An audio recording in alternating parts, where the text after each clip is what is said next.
Welcome to this week's weekly wrap-up.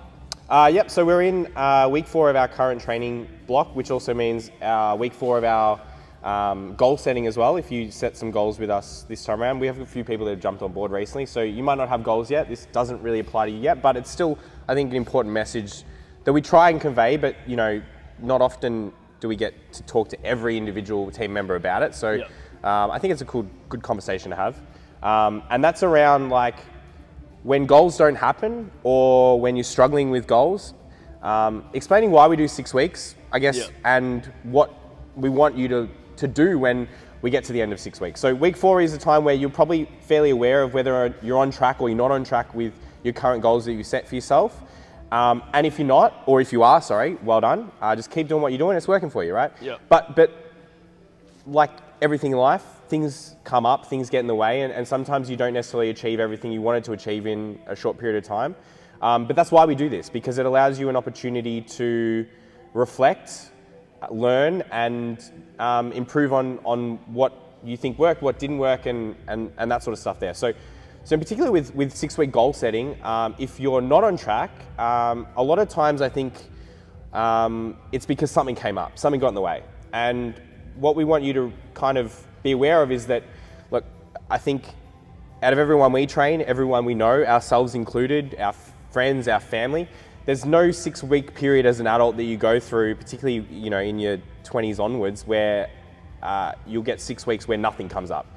Yeah. Things come up constantly. It's just, that's the reality of life. So everyone has things that come up, and the levels of severity and how big of a problem or situation they are depends, but we're all going to have big things, small things, things that get in the way all the time, and you have to account for that when you're setting goals. And I think a lot of times, often we don't, and that's the issue, right? Yeah.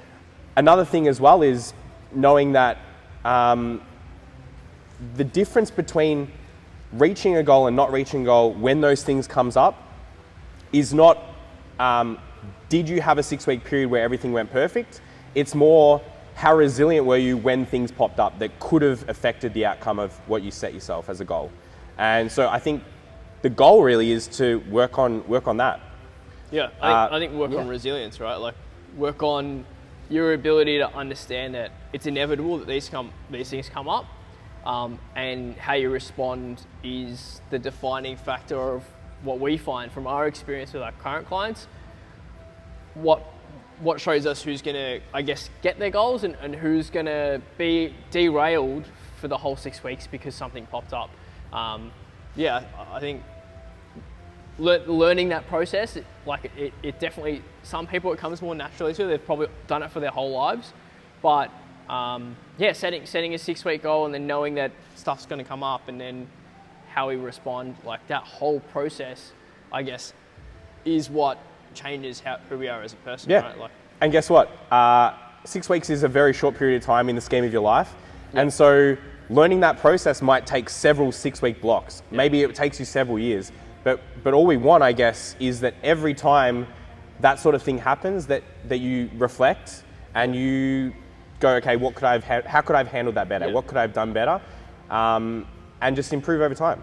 And that's what eventually leads you to having success with setting and achieving 6-week goals. Yeah. And the other thing as well is it's obviously our role as coaches to try and support you along that 6-week journey. And if it doesn't go well, it's important to communicate that with us. It might not be in the raw numbers that we look at as far as data points that we recognize whether or not it went well or didn't go well. It's been able to have those fairly, I guess, vulnerable conversations with us as coaches so that we know how to support you in the next 6-week block, and help you risk mitigate certain things that pop up that might not be, what we normally deal with all of our clients, right? We just don't know unless, I guess, you tell us as well. So that's important. Yeah, I think that's all that needs to be said on that. I think if you want to have these conversations with us, we love these conversations, and I think they're really important as well. Yep. They're just probably better in person, and again, the more we have these conversations, the better it ends up being for you long term, even though 6 weeks is a very short term, over years and years and years. These are conversations you want to have and things we need to know as well. Yeah. Yeah. Cool. Let's move on. Yeah, so client of the week this week and last week. We actually made last week's video and we just forgot to post it. So sorry about that, guys. But we're going to give client of the week to the same person that we gave it to last week, which is Ian.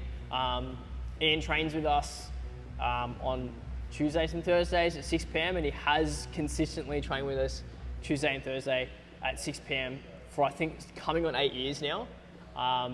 And through that 8-year process, he's shown amazing resilience as far as coming in and doing what he can on those sessions where he knows, a lot of people probably would have used those reasons to not come to the gym and not get a session in. And I think it's an important outlet for him to come in and relieve some stress and get a session in. Ian, if you guys haven't trained with him recently, he was on crutches early last week and the week before that he had knee surgery.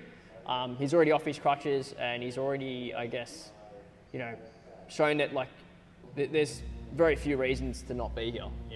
How many sessions did he miss? He missed one session, the day of his surgery. So I think it's important, I guess, to highlight people like Ian who are so consistent that we don't really give them client of the week often enough because they definitely fly under the radar because they're never not here, right? So yeah. Yeah, awesome. That's the weekly wrap up. We'll see you guys next week. Cool.